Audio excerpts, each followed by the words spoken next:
Gipasidunggan sa Mandawi City ang grupo sa mga skateboarders sa syudad nga midaog sa usa ka national competition nga gihimo virtually. Ang report ni Nico Sereno. Nag-courtesy call sa Mandawi City Hall kaganiha ang mga sakop sa team sa skateboarders nga nagbadaugon sa usa ka kompetisyon. Misalmot sila sa virtual competition nga giapilan sa lain-lain nga mga skateboard enthusiasts sa tibuok nasod.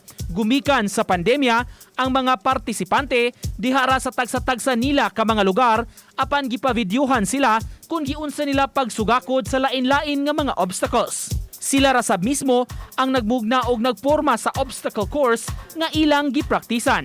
Malipayon ang mga batan-on nga midaog sila. Bali, kami mo himo sa obstacle nga gi-design na mo. Then i-video na mo. Videohan na mo na gi-skate na mo. Ang design mo gisabit is mag-bridge pud ang giporma.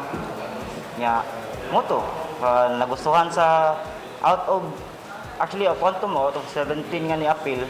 Nasod mi sa top 10 and out sa top 10 which is nasod mi sa top 5 and then top 5 to the first which is what I expect with bakay amo is lingaw-lingaw na sa. Ang syudad mitugot nga magamit sa mga skaters ang dapit sa Pahara Park ilawom sa Taytayan aron didto sila makabansay-bansay. 50,000 pesos ang nakuha nila nga cash prize sa kompetisyon. Sige sila practice. Cebu City dominant ani si Didal. May ilang nagtudlo-tudlo karon ni resulta na gid nga kita mo yung first national champion. Uba ni June Solon, Nico Sereno, Balitang Bisdak.